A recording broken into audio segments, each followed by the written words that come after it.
मन राजा नायक भया टांडा लादा जाए। है रही पूंजी गई बिला। मानव मन इंद्रियों का स्वामी है, वह अपने सुख का रथ चला रहा था। उसे जाते देखकर लोगों ने कहा, तुम्हें बहुत फायदा हुआ।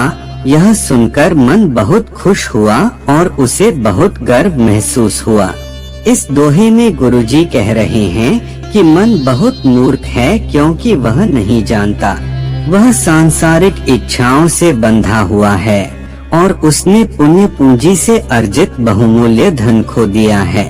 जो जल बाढ़े नाव में घर में बाढ़े दा, दोनों हाथ उलीचिए यही सयानों का। यदि किसी कारण से जहाज में पानी भर जाए तो तुरंत जहाज से पानी निकालना जरूरी है, अन्यथा जहाज डूबने की संभावना रहती है।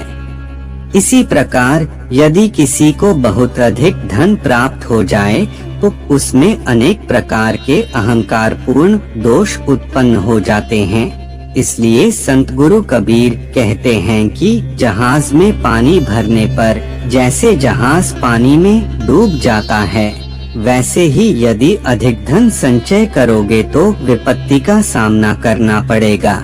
इसलिए धन का लालच न करके अधिक से अधिक उदारता पूर्वक दान कार्य करना आवश्यक है।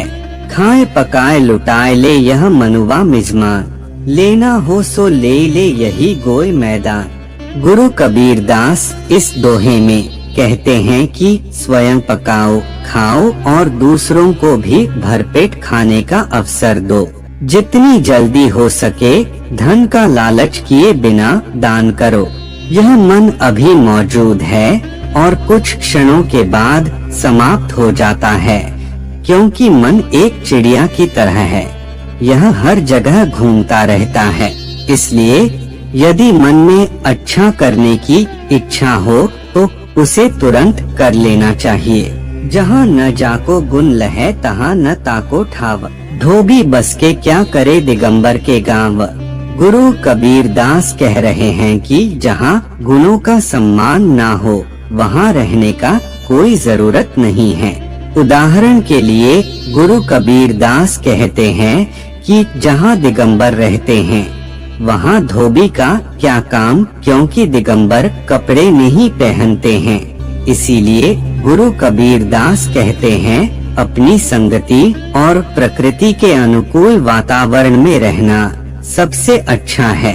हरिजन तो हारा भला जीतन दे संसार, हारा तो हरि सो मिला जीता जम के द्वार। संत कबीर दास इस दोहे में कहते हैं कि संसार के लोग जीत को जीत और हार को हार समझते हैं, लेकिन जो संत परमात्मा के प्रेमी होते हैं वे इससे भिन्न होते हैं।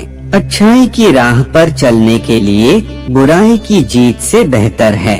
दुनिया की हर संतों का हार उनकी विनम्र साधना है, जो उन्हें दिव्य दृष्टि प्रदान करेगी, और अज्ञानियों की जीत उनके लिए मौत लाएगी। हस्ती चढ़िए ज्ञान का सहज दुलीचा डार, स्वान रूप संसार है भूकन दे झकमार। इस दोहे में संत कबीर दास कहते हैं कि प्रत्येक मनुष्य को ज्ञान के माध्यम से अपने स्वभाव में आए कलुष को बदलना चाहिए। हाथी की पीठ पर ज्ञान बनकर यात्रा करनी चाहिए। दूसरे क्या कहते हैं उस पर ध्यान न दें। मूर्ख मनुष्य कुत्ते के समान होते हैं। जब हाथी चलता है तो कुत्ते भौंकते हैं, क्योंकि भौंकना कुत्तों का स्वभाव है। कुत्ते भौंकते हैं, हाथी अपने रास्ते में चले जाते। इस प्रकार इस दुनिया के लोग कुत्तों की तरह भौंकते हैं और अंतः ज्ञान से परास्त होकर चुप हो जाते हैं।